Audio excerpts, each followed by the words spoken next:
voiceless now have many voices speaking for them. Welcome to the words of wisdom of our Earth Talk Today guests. I'm Peter Kreitler, your host. Inspirational, visionary leaders are calling all of us to lend our voices to those who cannot speak for themselves. Thanks for joining with them.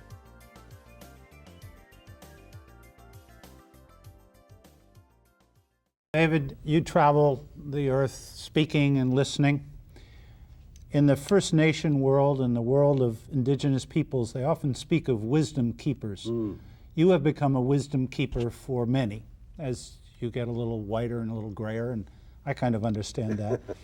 What can we learn from those who have come before us, such as First Nation people or the wisdom keepers of the past? Well, I've been very privileged to spend a lot of time with First Nations people, not just in Canada, but around the world. Correct.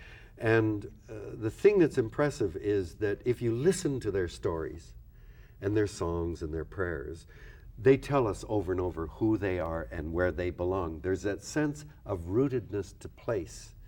And Gary Schneider, you know, the American poet, says the two most revolutionary words that you can say as an environmentalist is, I'm staying. What I'm staying means is I ain't moving. This is where I belong. This is my commitment. So when you get a development plan, a 10-year development plan for your area or a 15-year logging plan for the forest, you say, get lost. Come back with a 500-year plan because I'm staying and so are my kids and so are their kids. That's the sense that Aboriginal people have around the world of where they belong. And if you listen to their stories, they celebrate being a part of nature. They thank the Creator for nature's abundance and generosity. They say, yes, we're a part of nature, we have responsibilities. And they promise over and over, we will behave the right way to keep it all going. That's the way it's always been. And that sense of interconnectedness and responsibility that comes with that is something that we've now lost because we live in a shattered world. When we go to the store and buy a piece of clothing, there may be wool or cotton or rubber or leather in that.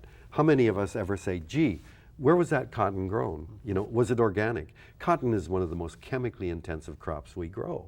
What about the rubber? Where did it come from? The Amazon or Malaysia? What about the effect of growing that on the ecosystem? We don't ask those questions.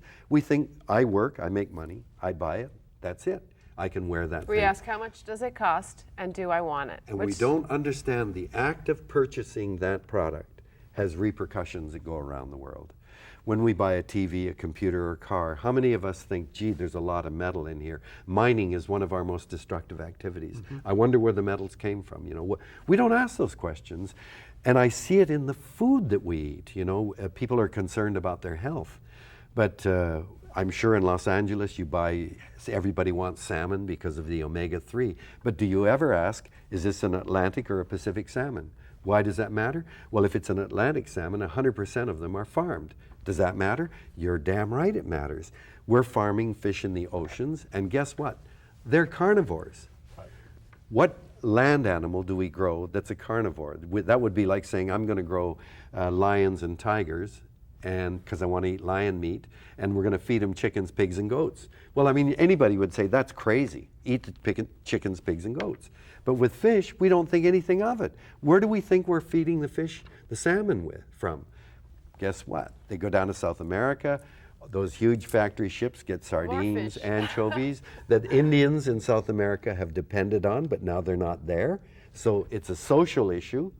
We're taking away their rightful legacy, and then we render them down into pellets. And when you do that, you concentrate whatever was in those fish. Then you feed it to the salmon, and you concentrate. So guess what? That salmon, if it's a farm salmon, is loaded with dioxin, DDT, dieldrin, PCBs, Teflon, malachite green, flame retardant. It's all in those. So just from a health standpoint, that's kind of crazy. And not only when you feed it a pellet, the flesh comes out gray. Nobody would eat a gray meated salmon.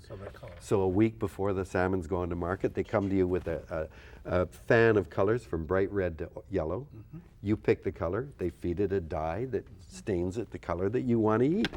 I mean, you know, but we've got to take responsibility for that. We have global warming that is coming. We are living in a toxic soup environment. If we don't get involved, it's going to be too late.